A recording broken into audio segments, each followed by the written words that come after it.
Hello guys, आप देख रहे हैं B one billionaire share market की 38th क्लास में। वेलकम।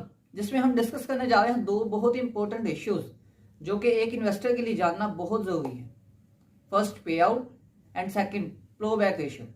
वीडियो स्टार्ट करने से पहले वीडियो को लाइक, चैनल को सब्सक्राइब और बेल आइकन को प्रेस कर दें। कंपनी अपने PAT mean profit after tax में से जो पैसे इन्वेस्टर्स को देती हैं, शेयर होल्डर्स को, वो कहलाता है पे आउट। और उसी प्रॉफिट आफ्टर टैक्स में से जो अमाउंट कंपनी में री इन्वेस्ट होती है वो कहलाती है फ्लो बैक। फर्ज करें एक कंपनी है जिसने प्रॉफिट कमाया 1 करोड़, उसने जो 40 लाख वो शेयर होल्डर्स को डिविडेंड की सूरत में दे दिया, लेकिन जो बाकी 60 लाख बचा वो उसने कंपनी में री इन्वेस्ट किया।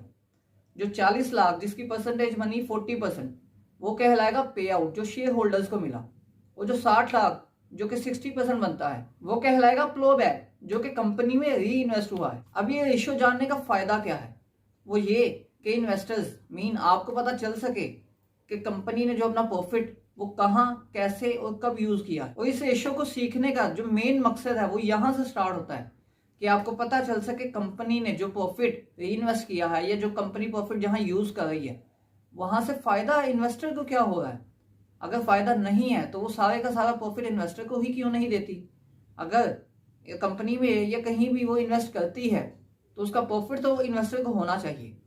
अब फर्ज करें कि जिस कंपनी ने 40% डिविडेंड की सूरत में शेयर होल्डर्स को दे दिया, वो जो 60% है वो कंपनी में री इन्वेस्ट किया, और वो उस 60% की री इन्वेस्टमेंट से जाहिर होता है कि इस कंपनी का प्रॉफिट जो कि लास्ट टाइम कुछ था वो ज्यादा होना चाहिए।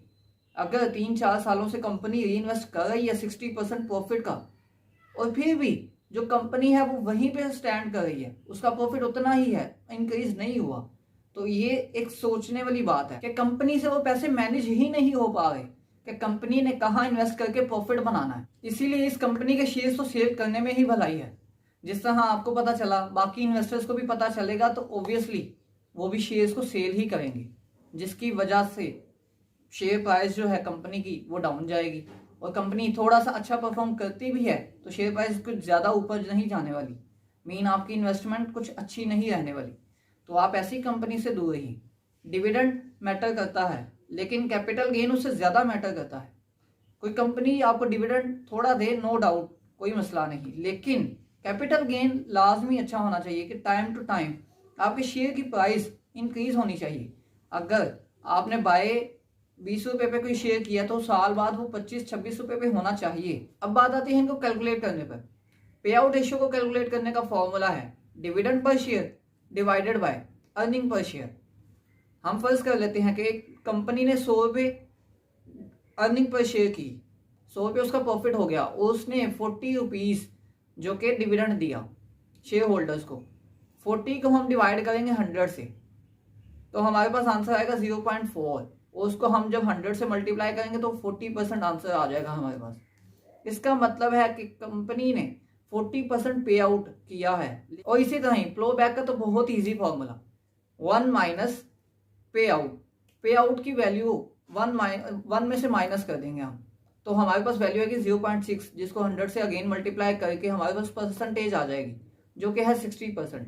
मतलब कंपनी ने 60% री इन्वेस्ट किया है जो कि है फ्लो बैक।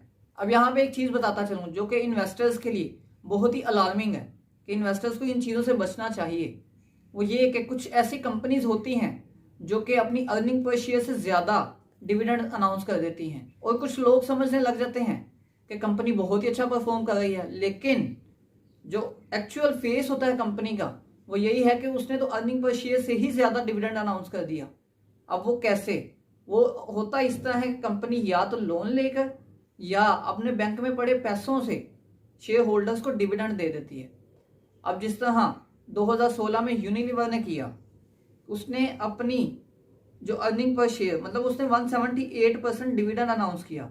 जो उसकी अर्निंग पर शेयर थी वो थी 207 रुपये, और उसका जो डिविडेंड उसने अनाउंस किया वो था 368, और इसकी जो परसेंटेज बनी वो बनी 178%। तो उस साल यूनिलीवर को कुछ खासा प्रॉफिट नहीं हुआ था, एंड अगेन 2017 में वो दोबारा रिकवर कर गई और बहुत अच्छा प्रॉफिट कमाया। उसमें 93% था, जिसमें ईपीएस 220 थी, और जो कैश डिविडेंड वो 205 रुपए दिया था। अब अगर कुछ बड़ी कंपनीज ऐसा करती हैं तो समझ में आती है कि वो रिकवर कर जाएंगी, उनके लिए कोई बड़ी बात नहीं है। लेकिन अगर कोई छोटी कंपनी करती है उसके लिए रिकवर होना बहुत मुश्किल। और ये काम होने की वजह इन्वेस्टर्स के जहन में कंपनी का एक इमेज बन चुका होता है कि कंपनी ने इस साल इतना डिविडेंड अनाउंस किया और एनुअली इतना अनाउंस करती आ रही है, और किसी साल अगर वो लॉस में जाती है तो इन्वेस्टर्स फिर भी एक्सेप्ट कर रहे होते हैं कि वो कंपनी इतना डिविडेंड अनाउंस करेगी। तो कंपनी को, जो बड़ी कंपनीज हैं वो तो अफोर्ड कर सकती हैं ऐसे काम और वो अनाउंस कर देती हैं, लेकिन अगर कोई छोटी कंपनी ऐसा स्टेप लेती है तो वो उसके लिए एक अलार्मिंग, एक खतरे की बात होती है, जिससे कवर करना हर कंपनी के बस की बात नहीं। आज के लिए इतना ही, मुझे इजाज़त दीजिए, अपना ख्याल रखिएगा, अल्लाह हाफिज़।